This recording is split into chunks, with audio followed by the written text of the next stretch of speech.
going to read something out to you now. It's the introduction to Broadmarsh. Oh, go on then. Great stuff. And just to let you have a little taster to see where it's going. So as I'm reading it, close your eyes and put it into your brain like a sponge. Okay, I will do.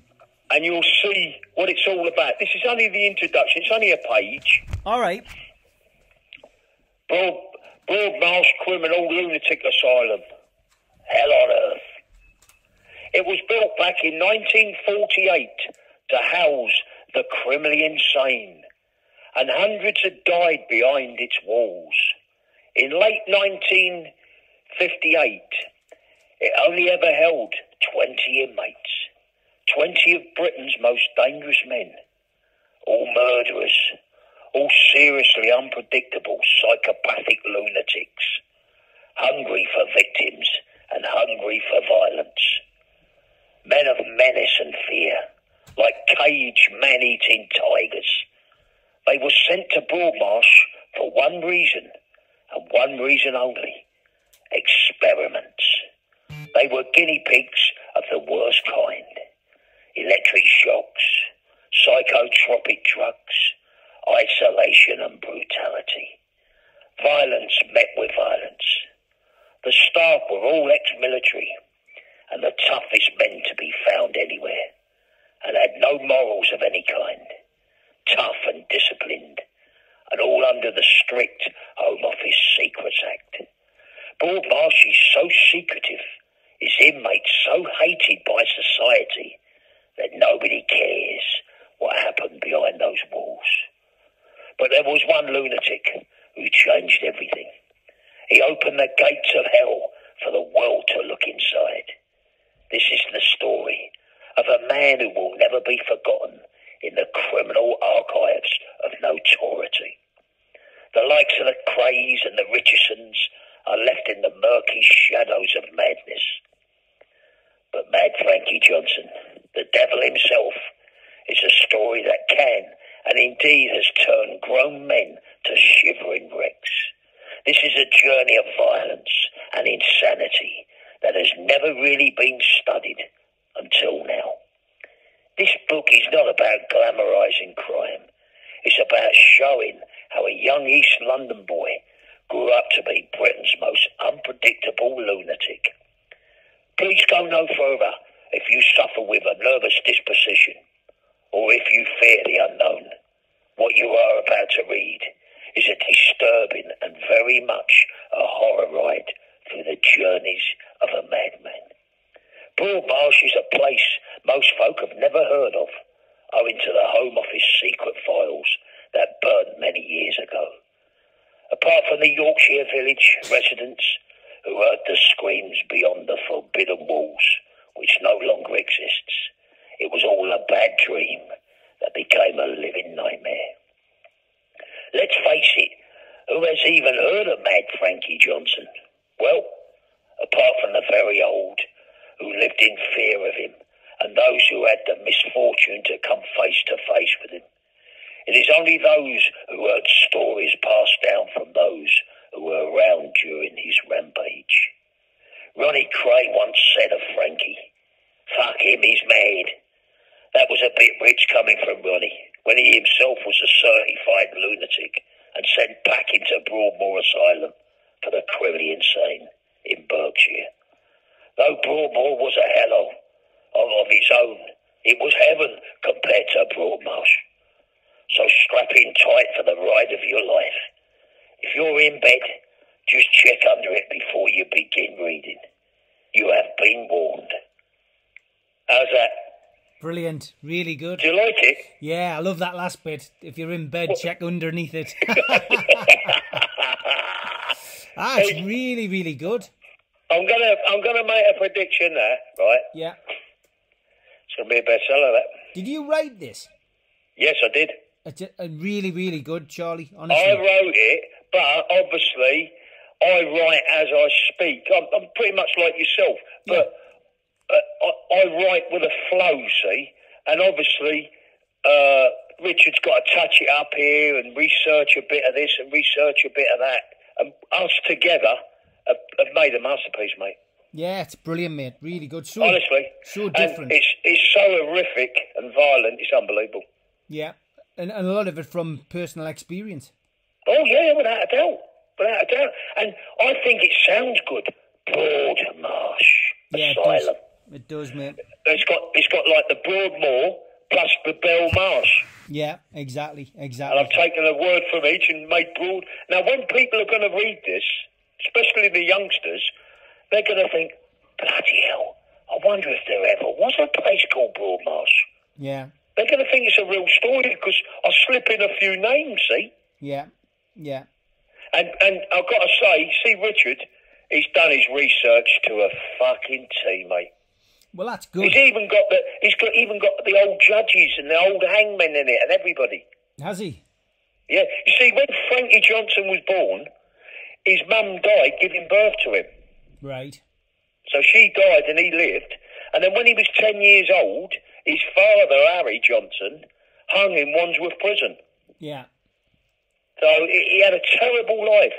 And when he was a boy, even though the war was over, all the bomb sites, every now and again a bomb went off, you know. Right. And he was playing with his best mate and a fucking bomb went off on one of the old bomb sites and blew his mate to pieces. So his life couldn't be anything than what it was. Yeah.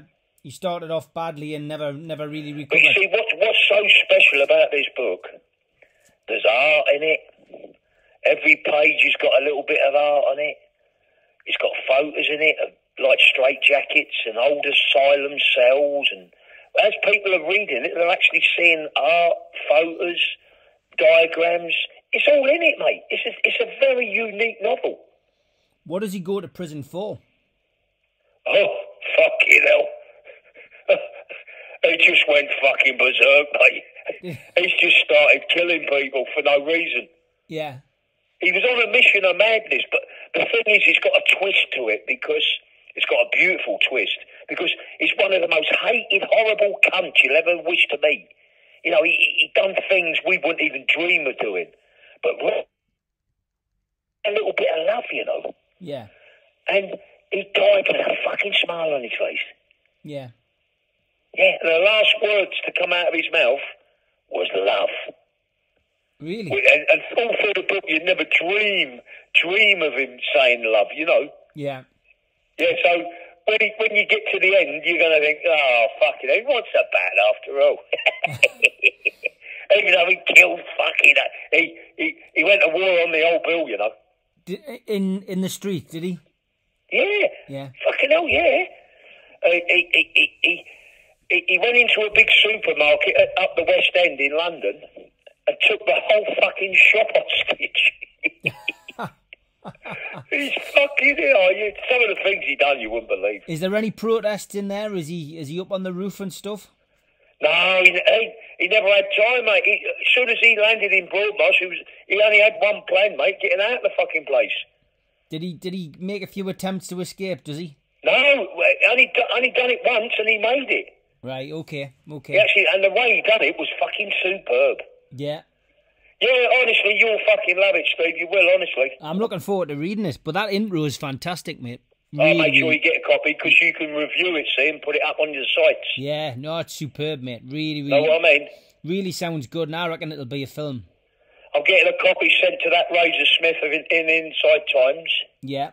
He can review it, put it in there. See, if you get a book in the Inside Times reviewed, there's thousands of people read that Inside Times. Yeah, that's right, and loads of people. And it's not just prisoners, it's judges, it's MPs, solicitors, barristers, probation. Yeah. They all fucking want one. Yeah, exactly, and it shows it shows a different side to you as well, you know, being creative and being able to write a story. Hey, and the great thing about it is when Richard gets interviewed over it, he can always turn around and say, well, we created this while the world was on bang up. You know what your biggest problem's going to be? What? Writing the second one. Well, we've already got that in our mind.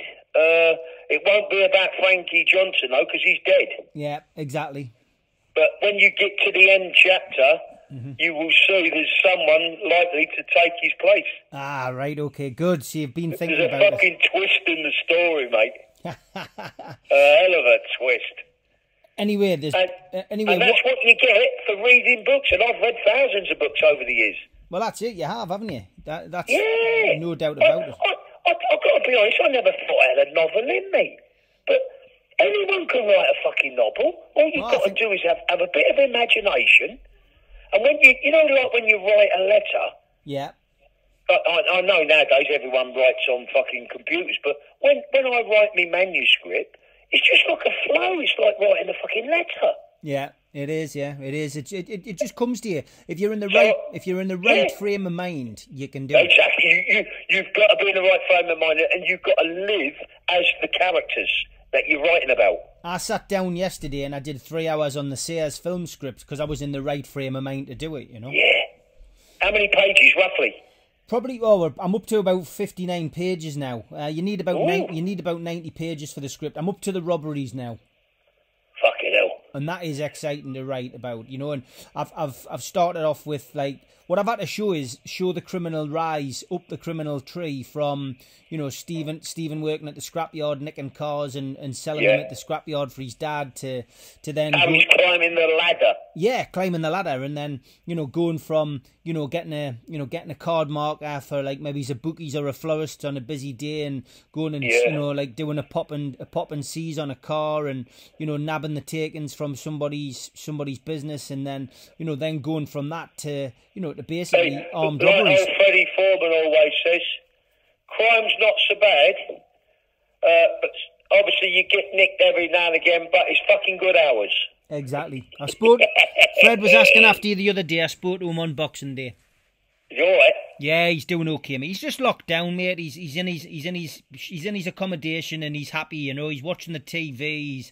He's got his food. You know what I mean. He's you know, his daughter's doing a bit now, which is good. So from his perspective, he's fine, mate. He's you know, he says I've done worse in jail. Yeah. So he's fine. What I was going to say, I'm going out of my way now to take these pricks to court, mate. Yeah, over the halal over meat. the turkey and the chicken and whatever. Yeah, I'm not surprised, mate. But you know, you're doing it the right way these days. Oh, that's what I said. Even the screw. Funny you should say that. Even the screw said that to me today. He said years ago, Church, you'd have probably been on the roof. I said, I packed all that shit in there. I said, I want to go home, mate. I want to fucking go home.